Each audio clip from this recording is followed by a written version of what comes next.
Tanno Dantahi Prachodayate Om.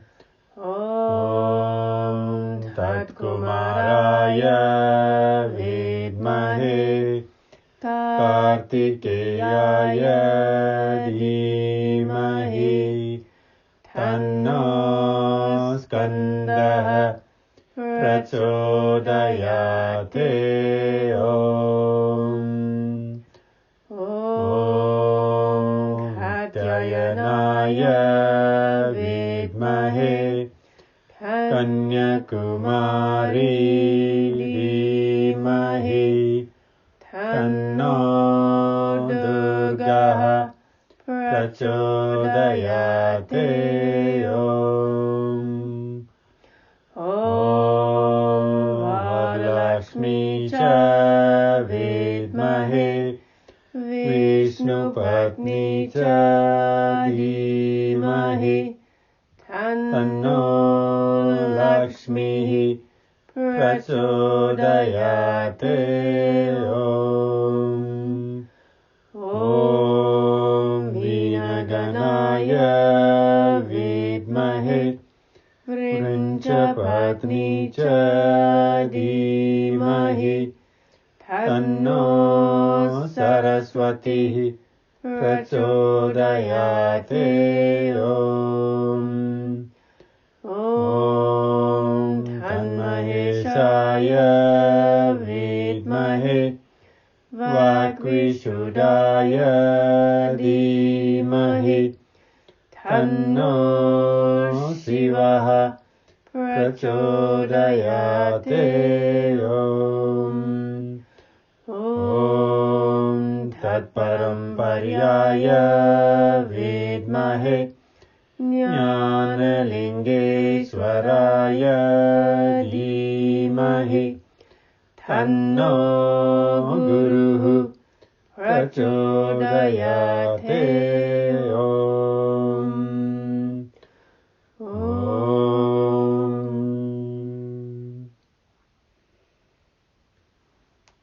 Okay, lovely. Well, let's start our evening satsang, and we'll try to keep it more precise and to let few of us to go and be with the kids and family. I guess it was quite nice in a couple of questions that where we left earlier in our afternoon session on our Hamsa Kriya that we followed, and also this whole idea of pranic or the energy charge or the energy revitalization that we all can have. So really to understand this whole pranic idea, this pranic concept, let's just go back a bit to go back and try to touch the concept of prana itself. As I know it's very easy to forget, and something it's like even me and Deepika, every time we go back to ashram, or like when Dr. Nanda comes here and we listen him, there is so many like really thin little things that we're like, how do I don't remember it in my practice? Or so it's nice to revise and go over things again. But tonight I thought I will talk a little bit, as we have a bit of discussion anyway in our Surya and Chandra, or the polarity, the pranayamas we are in at the moment. So I will expand on that to really expand the Panch Prana, the 5 energy system, and then how our life choices and things that we're going through actually have an impact, or how can we change and transform that. So in the pranic concept, really first we need to come into what we have, the micro and the macrocosm. So think of the whole universe as one being, and in that universe we are the micro, and then the universe is as a macro. So there is a bigger universe, and then as in yoga or in tantra it says at pinde tat brahmande. So they say literally it means, or it translates that your body is the universe and the universe is your body. So in a way you can say our life, this body that we all are living in, is a little model or representation of whole universe itself. And if you think of significantly like the relation between our earth and us, the amount of the water and the material ratio for earth and our body is exactly same, and then the amount of lives and the processes earth goes through, this whole electromagnetic sort of energies, or the solar system we have, there is a sun, there is a moon. Similarly in our body, when we understand the concept of chakras, we also have these sun, moon, all these planets and different energies sort of connected. And second idea, there is a sort of continuous exchange that is going through between our internal, our micro, and then the macro, the whole universe or the cosmos itself. Now, couple of examples you can think of, the one regularly we're doing 14-15 times every minute, that's our breath. So when you're breathing in the cosmic, the outer energy and the wisdom, the code of the universe in with the breath. Also we're taking the energy, light, all these different sort of tiny substances or the molecules that is pervading from the universe.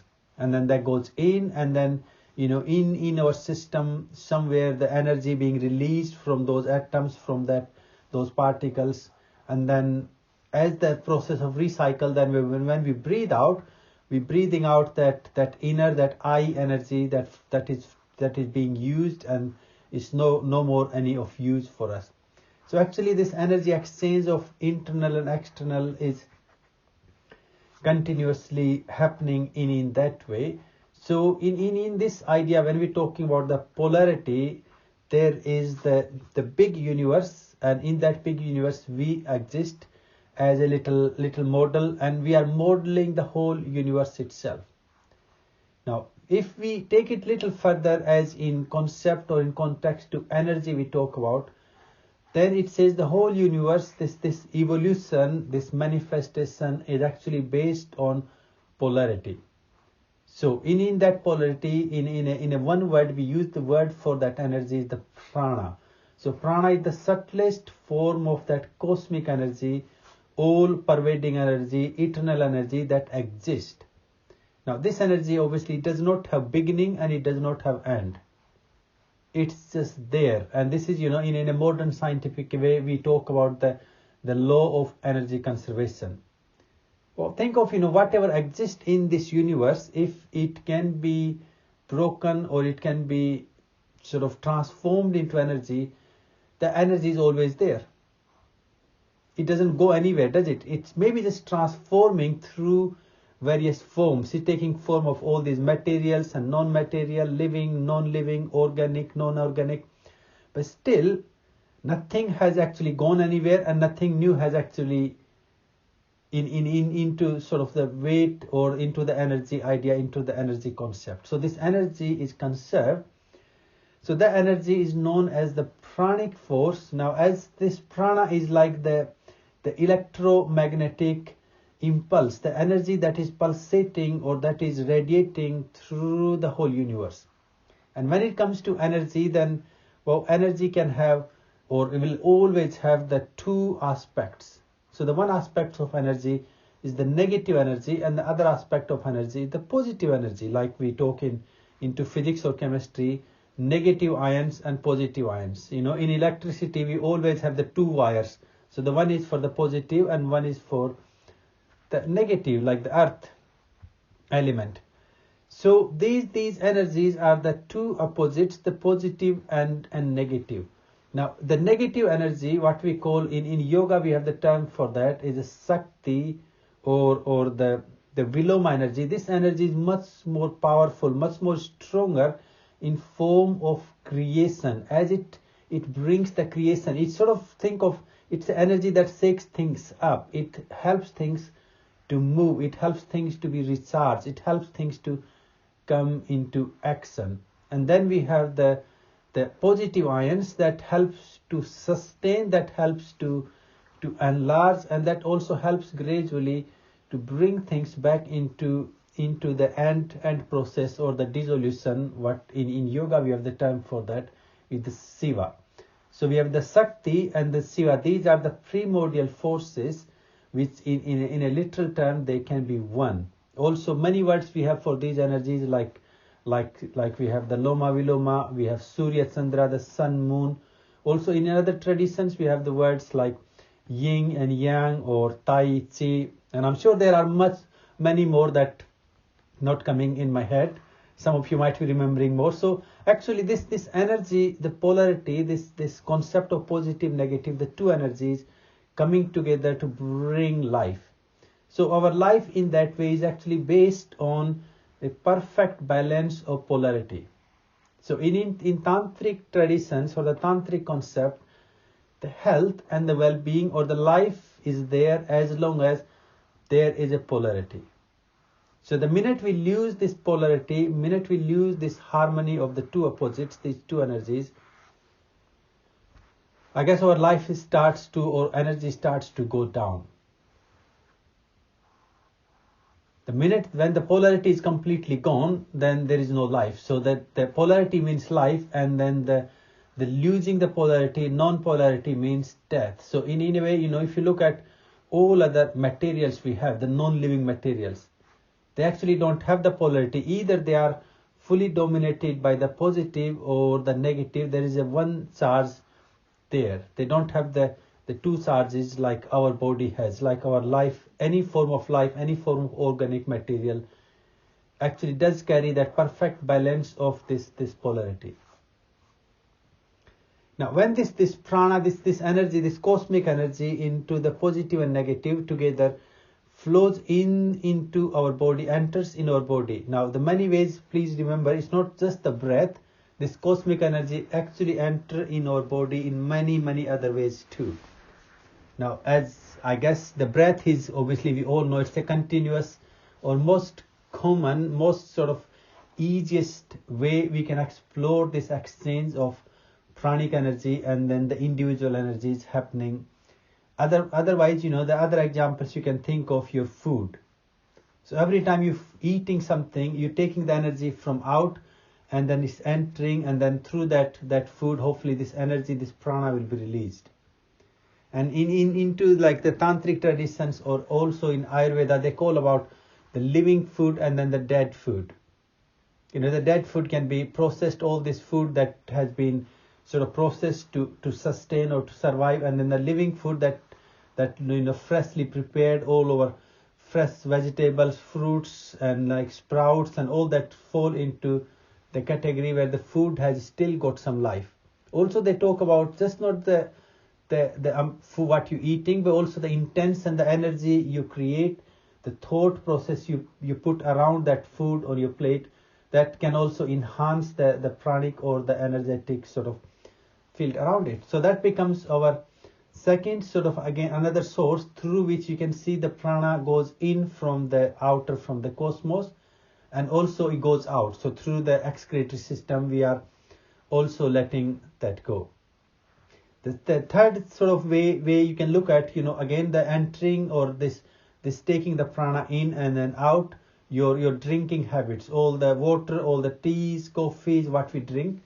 Now I guess with the drinks also there will be same sort of concept applied, even though it's sort of very hard for some of us to practice or follow. But I remember one of the guy, Ram Sukdas, there is an amazing book written in Hindi. I'm actually slowly working on translating it some point, and when I do, it's not a big book, it got like 36 or odd pages and really written like in a bold sort of big letters, and got 8 or 9 lessons, very simple sort of thing. But he talks really amazing. He said, like the water must be recharged, most water must be sort of full of prana. So when you're walking out and about along the sea or the beach, the prana, the recharging energy you can get from that air and that environment, or when you're walking along the river, or if you get to drink water from a fresh spring where the water is just flowing through, or maybe somewhere in a clean river or something where it is safe to drink. Whenever you get a little bit of that water, the energy that flows through it is completely different. Now he talks, the practice I wanted to bring in here. He says, whenever you're making a drink, either it's your tea, coffee or water, take 2 glasses in your hand and then pour it up and down 9 to 27 times before you drink it. So you aerating. I'm just trying to think the word aerating. Is it the word or no? Or oxygenating? Sure. I can see Bill is saying yes. Is it the word or not? They know what you mean. Do you all know what I mean? Okay, good. I'm just trying to think of the word. So aerating, sort of filtering your water up and down through the air or the tea or coffee. In that way, it says it will recharge. And honestly, just try it. Once we done the satsang, just try your tea or coffee, your herbal tea or maybe morning tea through that process. Even the flavor, the energy, the intensity of it changes in a really tremendous, really amazing way, because through that it's an oxidation process of your molecules, and you start to recharge the water and the oxygen molecules with the positive and negative ions. Because what you're doing when you're pouring the water molecules are actually creating the friction against the air, and then the air creating the friction. So that friction, as you know, when you're rubbing it, we do create the warmth. So that is the warmth we're talking about. So the friction creates the charging of the pranic energy into those water molecules. So the minute you drink it, you start to feel completely different. So your drinks becomes your another source of recharging or receiving the prana. Obviously, if you are taking the dead sort of drinks, then there is no prana in it. And if there is no prana in your drinks, remember, because our body has to process that. If either we talk about your food, you talk about your breath, or you talk about your drinks, if these three are lacking of prana, then they are going to take what's already there. Because your body has to process them. Food you have eaten, it's like when we eat junk food, how terrible we feel after that. Because you have taken the food, now even though for your body, your pranic system we're talking about, it's not really any good. But to get rid of it, to cleanse it, then it has to work through that whole cleansing or refining process. So when we are taking intake of either food or drinks or breath, air, that hasn't got that prana, that hasn't got that polarity, it's costing our body, it's costing our health, it's costing our energy.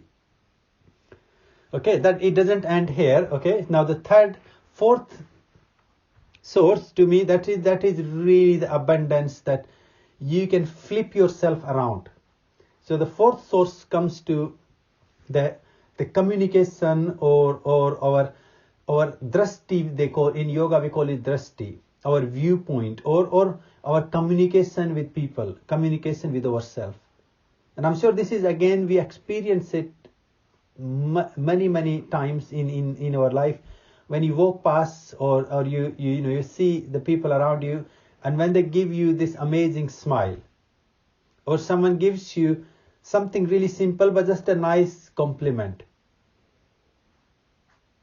when you're feeling a little something, and then someone say, oh, you done really great, or say, I'm really pleased to see you, I'm happy to see you. So when we get that little compliment, little smile, or something, some sort of something, how you feel, you suddenly sort of like, wow, I feel charged up.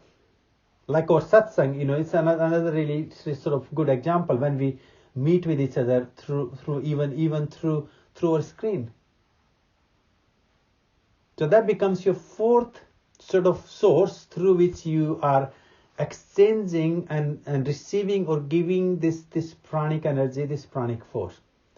Now, obviously, there are negative sort of what we call the pranic vampires, or the black holes of the prana, where people just suck the prana life out of us, which I don't think I need to go into too much detail. I'm sure you all know that, and we all face that sort of, here and there almost every day. So that becomes our fourth sort of place where we look for this pranic exchange or the pranic healing. I guess the tool there also really, if we can work on ourselves, if we start to give people more positive sort of compliments and energies and smiles, I'm sure our surroundings and people around us will transform. Because the critical way, if we go on people, that does not really work, I'm afraid to say. But if we go with a positive sort of way to work with people, then we can definitely help ourselves and people around to to bring that transformation. And if not, make sure you just give yourself a compliment if someone else not doing it. That's also okay.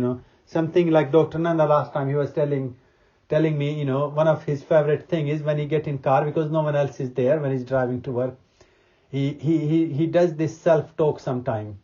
He almost like if I'm talking to the steering there in my hand. Or get a nice saligram, like stone or maybe crystal. Or this is how, if you think of these prayers in the church or prayers in your temple, if you put a little statue, when you stand there and you talk to that stone, to that statue, when you walk away from it, you feel lighter, isn't it? So sometimes also actually it's nice to create something, a little temple or a little place where you can empty those thoughts. So your thought becomes the fifth and the subtlest form of either that can recharge your pranic, enhance your pranic system, because your thoughts, what the thoughts are really doing, they're activating your nervous system.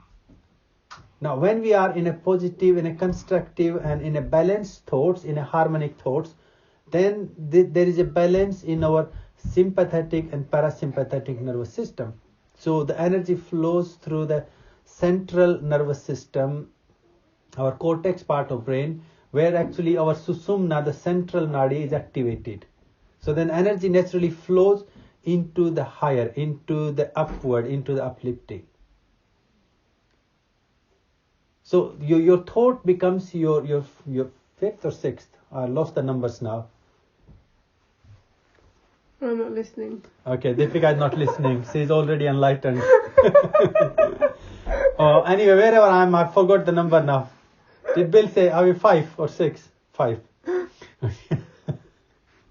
I'm drawing. I've heard all this too many times before. Oh, sweet. See, this is a perfect pranic accent. So when you get that, make sure you laugh like we're doing now. Well, definitely laughing is a really good pranic charging practice. I know sometimes it's hard to laugh, but make sure you find a reason or find something.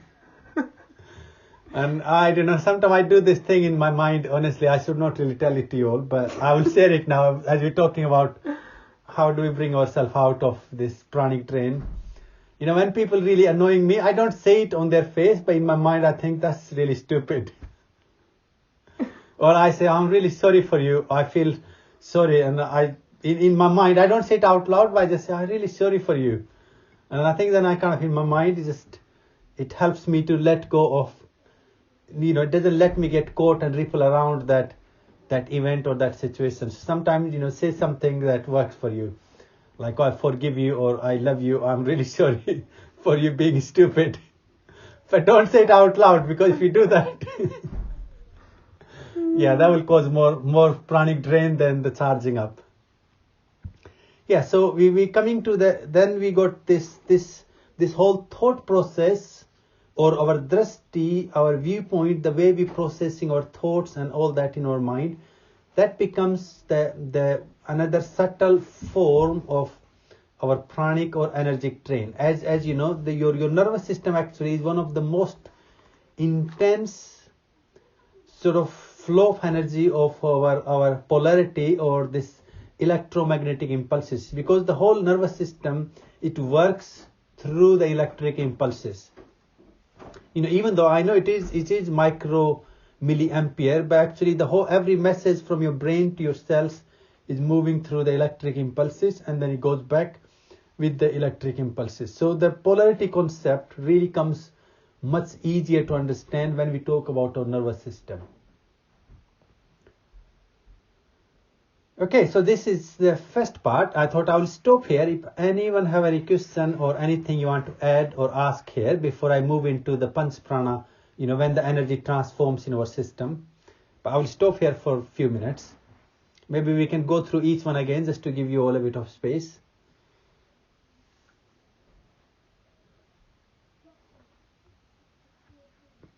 No, everyone is enlightened? Good.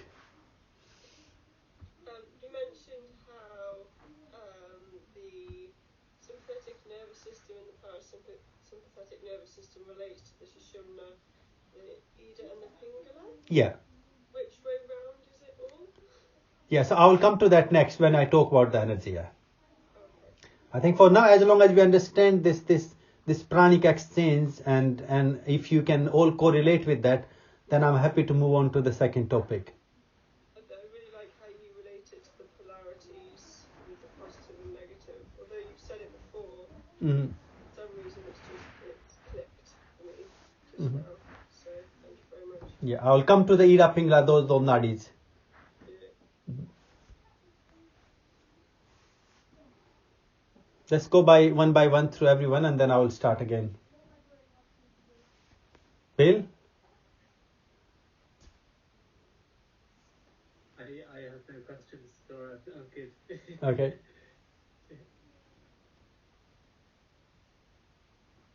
Emma, Naomi? Or shall I just carry on? No, I just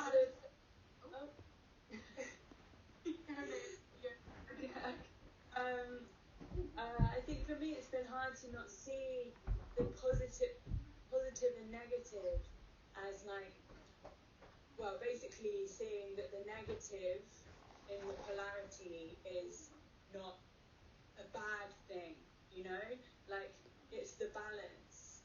I think in a way I've kind of like understood the negative as being, you know, like negative prana, like something that's draining, something that's gonna drain your energy, but actually it's also, I think it's just maybe the words that you can use to describe it. You need the positive and the negative to balance each other. And actually it's, I guess as well, for some people you can have, your prana can be enhanced for things that maybe for other people would reduce it. Maybe it's, again, going back to like your drishti, your viewpoint. It depends personally for you what those things are. Oh, thank you for that, Naomi. Actually, that was a really good point, you bringing it up. So please, when we're using the words here, negative and positive, we don't mean good and bad, okay? So here we're actually talking in really the physics and the science, the words we're using is the polarity words, the two opposites, you know, just as I said, think of electricity, you got the two wires. So actually, if you connect your phone or your computer or your bulb, your light, just with a one wire, it's not going to work, is it? So in a way, you know, the negative and positive, when they both meet, that's where this life, this creation begins. So that's a really good point. We don't really mean good or bad. Like positive and negative charge. Yeah, so here we talk about the charge, not as good or bad. And then, yeah, in that way, you know, people are actually, the polarity is not absolutely perfect or same in each and every person. Also, as a man and woman, we have the polarity which is different. So the men are more sort of polarity in a polarity way. The positive energy, the sun energy is more predominating, and then in a woman, the moon, the lunar, the negative ions are more predominating.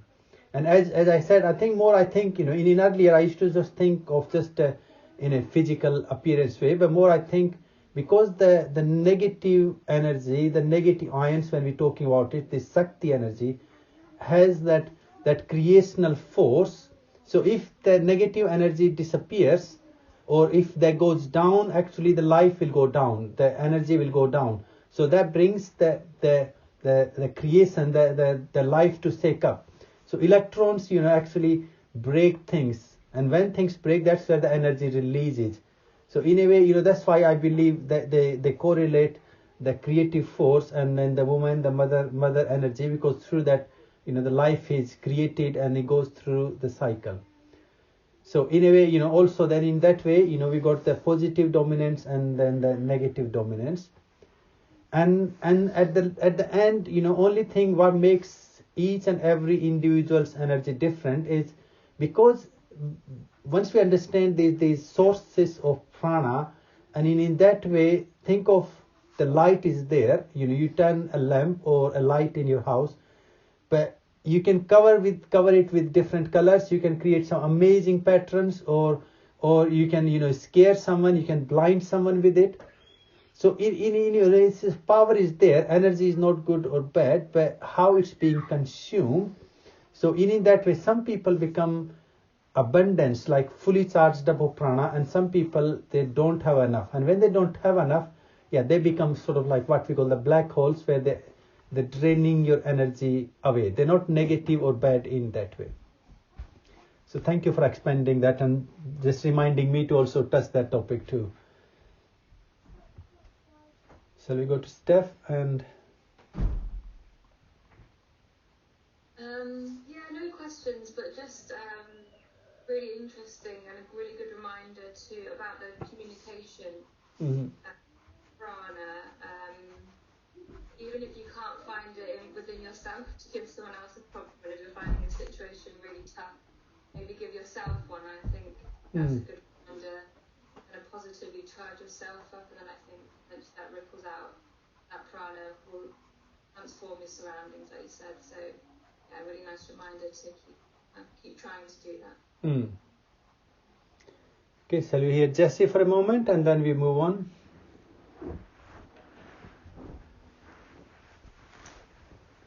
Yeah, thank you very much for that. That was really what I needed to hear. Lots of those just reminders of how to kind of boost yourself and to take care of yourself. And I think especially times like these, like it's very tempting to do that thing that we've talked about so many times about where you think that you're treating yourself kindly by having more chocolate than is normal or or necessary in any way at any time, or I don't know, binging even on like crap television, or just generally like you think that you're being really gentle and kind with yourself, and actually it's pretty much the opposite of that.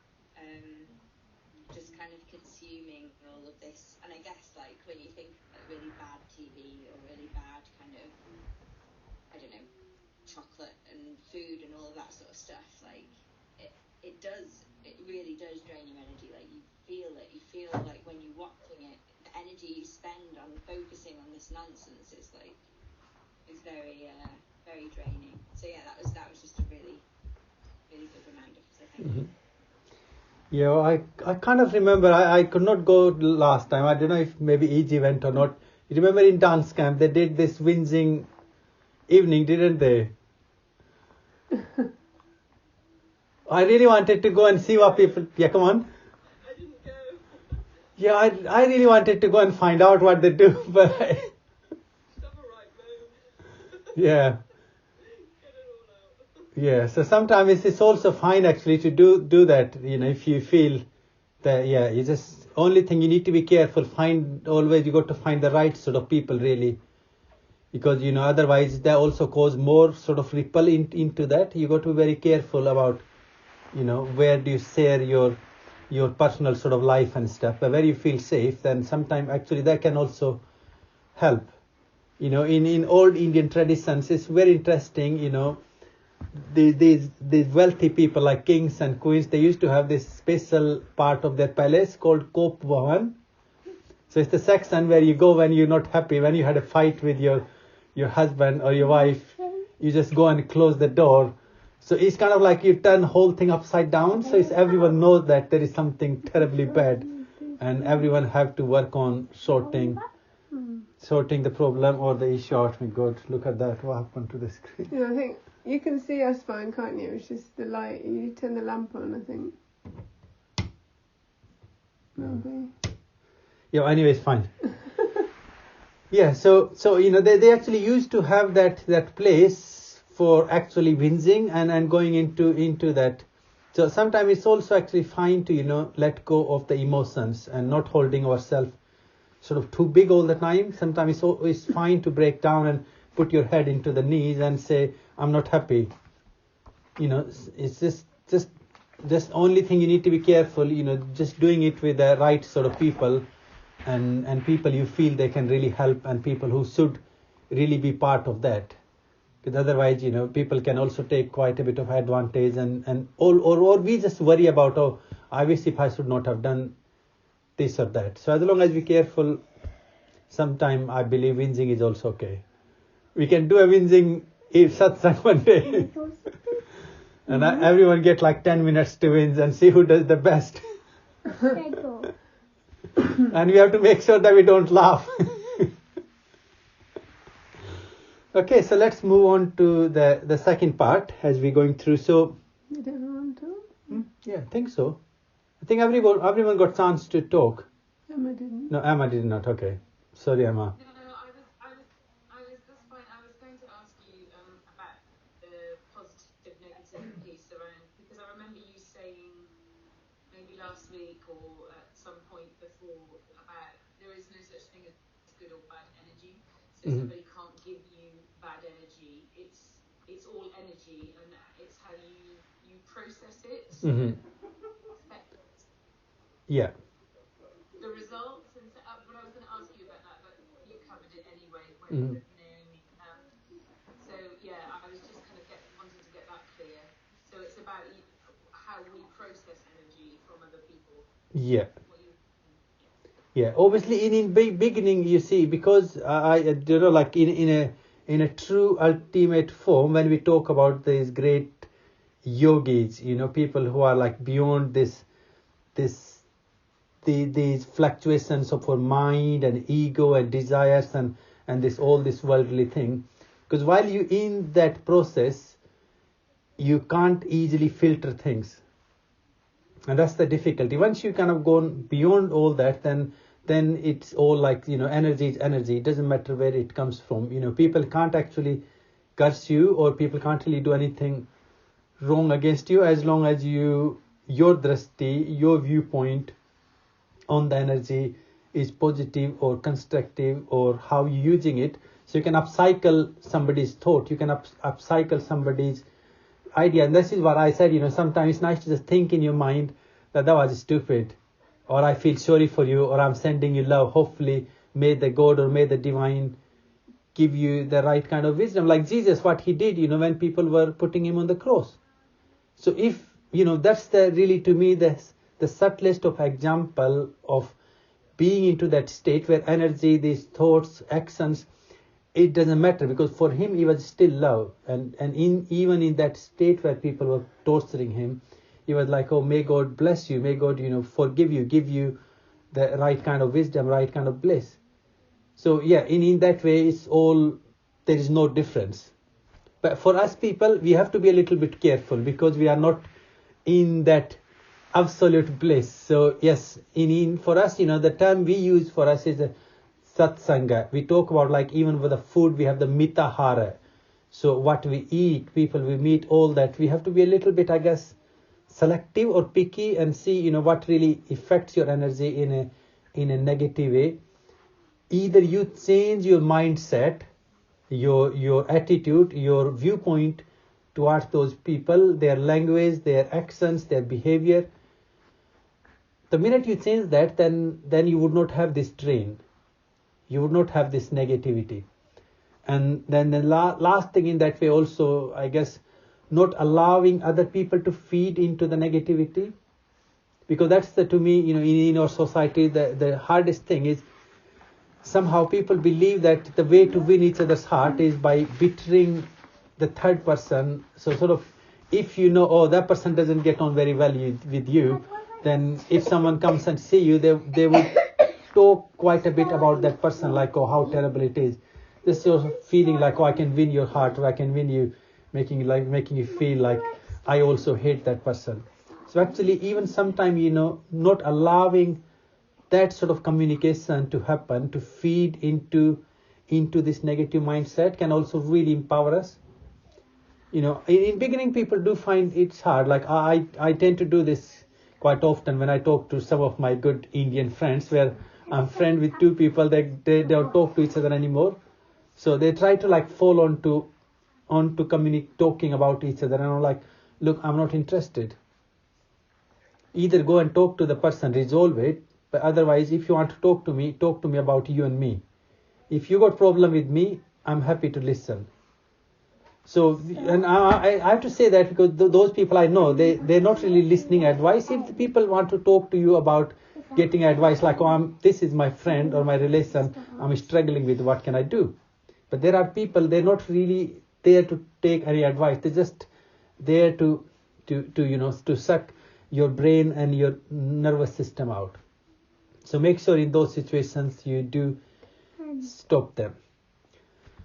Anyway, moving on to the second part. So this part was, we just I gave you the examples of the pranic exchange, and through these sources you can absorb, or you can take abundance of prana, or you can cause burden on your system,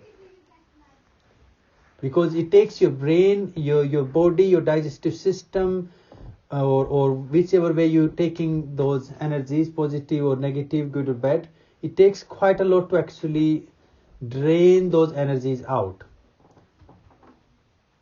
So being selective or being on that. So let's move on to the second part now, where I was talking about this pranic, this energetic force that enters into our system, into our body, our pranic system, through one of these sources.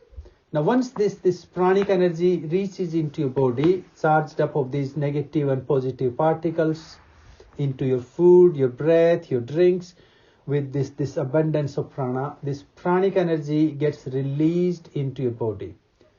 Now, I guess in Tantra they say this pranic force actually releases into our solar plexus. And again, it's just kind of, I guess it really makes sense, because they're talking about the solar plexus, our navel or the belly button area in between our stomach. So because it's through which in the birth we are connected with the umbilical cord with the mother, and that really feeds us, and then the same belief system, we believe that this solar plexus or the umbilical cord connected with also the cosmic mother, or the universal energy, the divine energy. So when we breathe in, whichever way, when the pranic energy enters into our body, in abundance, it gets released. And when it releases, it flows through our pranic system, our nadis, our nerves, and into the whole body. And that nourishes or nurtures each and every part, or each and every aspect of our body. Now these nadis, the nerves we talk about, these are the channels of subtle energy flow. Now these energies, again back to the same one, these energies we're talking, the pranic, the cosmic energy, that subdivides or subgroups into these energies. In a way, you can think of them as like our blood vessels. I guess that's the first example you can think. How the blood from your heart gets supplied through the whole body, and then from the body it comes back to the heart. So that's a really good example. Again, what goes away from the heart also comes back to the heart. So similarly, if you think of yourself as the heart and the universe as a body, so the prana comes in and it circles through your system, and then it goes back into the universe for refining, for all the process that it needs to go through. And in scriptures, we understand that there are like two different scriptures that talk about different numbers. So in Hatha Yoga Pradipika and Geren Samhita, and also in some of the tantric texts, they talk about 72,000 nadis. In few other scriptures, they talk about 350,000 nadis. Even though, again, the numbers, I don't think it really matters, because when they talk about 72,000 nadis, they talk about each nadi subdivides into another one, and then they branches out. So somehow the numbers must add up somewhere. But again, for me, I haven't counted them yet, so I'm not sure which number is actually right. But the good thing is, in all 4 or 5 scriptures where they're talking about these nadis or these nerve channels, they come down from this big number into, they say that 10 of them are more or majorly important. And out of those 10, the 3 are really of interest for the yogis. So when they talk about the 10, they talk about the nadis or these big energy flows into your eyes, into your nose, into your tongue, also in some parts of your body. And then we got the three major nadis, the three key or the main nadis they talk about, through which these three nadis we got the Ida and Pingala nadi. So the Ida nadi flows actually across the left side, and then the Pingala nadi flows across the right side. So the Ida again represents the cooling, the silvery or the negative energy, and then the Pingala actually is our positive or the sun or the heating, the warm energy. Sort of again perfect example, think of the electric wires. So you got the two electric wires that going through your body carrying the positive and the negative. And then we have the third one is the central channel, which is the Sushumna nadi. When both of these energies are perfectly in balance, then the energy flows through the central nervous system, central nadi. Now as the Ida is the cooling, calming or relaxing, then in a scientific, in a modern sort of medical language, we correlate that with our parasympathetic nervous system. Even though please do remember that these nadis, they have nothing to do with our physical body. Okay, so they don't actually exist in our physical body. This is completely two separate bodies we talk about. So nadis exist in our pranic body or pranic field. And I guess for me, I think I already said it when we were talking about this before too. I can remind that again. Just think of your plants. If you ever get a plant out of the plant pot in your house plant, which is in the same tub, been there for say 4 or 5 years, and one day you decided, I think I'm going to give this plant the new earth. Or maybe it's in a too small tub, I'm going to give a bigger tub, a bigger house. And when you pull it out, I'm sure you all would have seen it. What do you see in there? There is abundance of roots, isn't it? And there is a soil. Now, when you pull it out, it's all one, isn't it? You have to really work hard to gently pull the earth, separate the earth and the roots. So think of this nadis, this pranic energy system we're talking or trying to understand, and the physical body. So if you think of your physical body as the earth and the roots as this nadis, this pranic body system.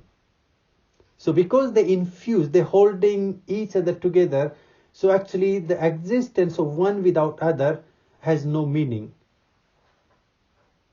So the life actually manifests or blossoms when the two are together. When the two separate, it becomes a non-living material. Life is not there anymore. So if you separate the root and the earth, well, the plant has no life, is it? So similarly, if you just take that an example of the roots as the nadis we're talking about, and then the earth as our body. So this is how they infused together. So in that infusion, then somehow there is a strong correlation between our Ida and Pingala nadi with our parasympathetic and sympathetic nervous system. And this is something, as last time when we did a bit of pranayama, and hopefully all going through. Tomorrow I will try to take us through the second part of the pranayama practice or the sadhana. So in that way, when you got the abundance of energy activated into the left side, the Ida, then you will find yourself cool, calm, relaxed, and it doesn't take actually long. If you're feeling your heart a bit pumping, a bit stressed, if you just sit down and do 3 to 5 minutes of breathing through the left nostril, your blood pressure, your heart will calm down or come down and relax. Similarly, if you're feeling a bit like lack of energy, you haven't got the power going on through your body or your mind, all you have to do 5 minutes, breathe in and out through the right nostril, or activate the Pingala, the Surya or the sun energy, and you will find a huge change into your energy or your state of being. So in that this, so when they put the two things together, the series of effects and the benefits and the changes with the activation of Ida and Pingala nadi, and when we put the category of our sympathetic and parasympathetic together, they are 100% matching. And this is something, if you make a list of from the scriptures where they talk about these nadis and these sort of the breath into the right and left, and then when you put the make of list of, so there is a huge correlation. And I guess because you see each of these energies we're talking about, they are actually sustaining or pulsating or the root forces behind our different physio and psychological functions. So in a way, yes, our Ida Nadi or Ida energy, the moon energy is connected with the left side, also connected with the parasympathetic nervous system, while the opposite, the other side, the right side is the Pingala, the sun is associated with our sympathetic nervous system. Now, in a sort of yogic way, they say the Susumna Nadi is sort of thing, it's just gently trickling. It's actually not open in people. When that opens, then the absolute sort of enlightenment or bliss or the yogic state really comes into existence. So they say this, for the yogis, for people who are seeking for enlightenment or liberation, for them, the central nadi becomes more important. For people who want to live in prosperity, into balance, into happiness, into the health, then for them the Ida and Pingala becomes the more of the appropriate choices. As coming back to the same thing again, life means polarity, health means polarity, happiness means polarity. When these two energies are in a perfect balance, perfect dance, you are good to go. And this is why in a Swar Yoga, I kind of more I think about it, I've never really sort of found any practice much more simpler than what we're talking into this Surya and Chandra or into this opposite energies. It just says, every couple of hours, give yourself 5 minutes and change your nostril. And then second thing, once you understand that the effect or the power of activating the right and left, then you can also choose and pick, okay, what should I do now? Which one should I activate? And you can sort of play around with them a little bit. So we got the three nadis. Now the origin of the three nadis actually begins at your root, your Muladhara center or your Muladhara chakra.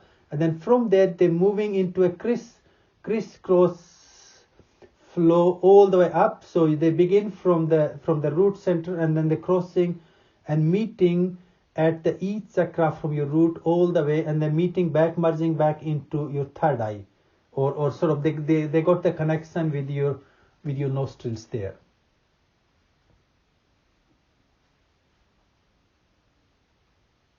So this means when this energy enters, it released into abundance into your solar plexus.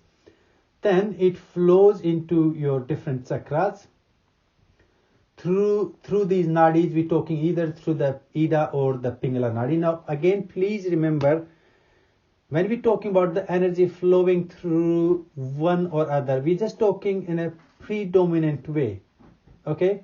So it's not that when you say, oh, actually, I am into my Ida Nadi, I'm into my left side or into my right side. It doesn't mean the other side is completely blocked.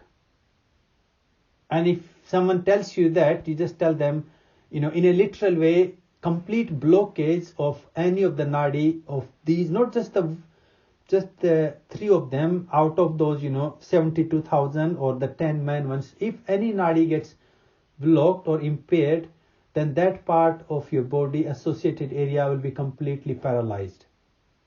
You would not have any sense or experience according to the yogic scripture. And sometimes I'm wondering, this is sort of, to me, as far as the Swar Yoga, this science takes us, in their definition, paralysis was seen as the blockage of this pranic energy flowing into that certain part of your body. So yeah, in this idea, when we talk about it's the predominance. Predominantly, the energy is more into the left or the right nostril or that part of your body. So in these when these nadis are crisscrossing and moving upward, and every point these three nadis are meeting into that crisscross, those are the points we know them or we understand them as chakras, the wheels or the energy centers. Now these wheels in a way sort of think of the wind turbine or think of the hydro turbine. The wind or the water makes the turbine to go round and round, and through that the electromagnetic energy it creates, that we get electricity from it. So your chakras are actually like those little dynamos. They are spinning into this energy, and this universal, this cosmic prana, the cosmic energy from your solar plexus, it flows through them, and by this spin they create their own electromagnetic or their own energy that flows into certain areas of your body. So these energies we're talking, this cosmic prana in your body, it subdivides into panch pranavayus. So these are again the pranavayus are defined as in different scriptures. There are 5. So then they also talk about 10. They also talk about 14. But then they say the 5 are really the main, sort of the most important ones here. So these panch pranavayus, we got the prana, we got the apana. So these are the 2 opposite energies. So the prana really resonates into your heart and your chest area. Sort of think the seat of the prana will be your anahata. Then the apanic energy that resonates below from your sacral area, and then it flows or nurtures your sacral and your excretory, your reproductive organs. Then we have the udana, the samana that resonates into your stomach and your digestive area. So the energy that is actually produced or transmuted into your solar plexus. Then we also have the udana that flows into your upper chest, your collarbone, and your throat and your chin area. So that's your vocal cord or your Visuddha center. And then we have the last one is the Vyana, the energy that is all pervading. Sort of that to me, more I think about that's to me can be connected with our solar plexus, the seat of the Vyana pranaya. Prana can be either our solar plexus or it can be our third eye. And we sort of correlate. So these are the 5 primary energies or the panch pranavayus that are being refined through transformed from these pranic energies or from these vital forces, and they are sort of released from the cosmic, the bigger picture of the energy, the cosmic prana, and transformed and then taking this form of 5 different vital forces, sustaining or sort of giving us the power or the force to fulfill our physical, our biological, and our psychological as well as our spiritual needs. And each and every energy again have its own significance, just like our chakras and the particular areas of our body. Guess maybe I will stop here for now again, because that should be enough to digest for now. And then tomorrow maybe either into the later on session we can take a little further. We can talk a bit, as I think if we can go through some practices for each one of them, maybe a kriya for each one, and then some breathing technique and relaxation technique. So you can choose whenever you feel like whichever area of your energy field you feel you need to charge yourself up. That's something we can do.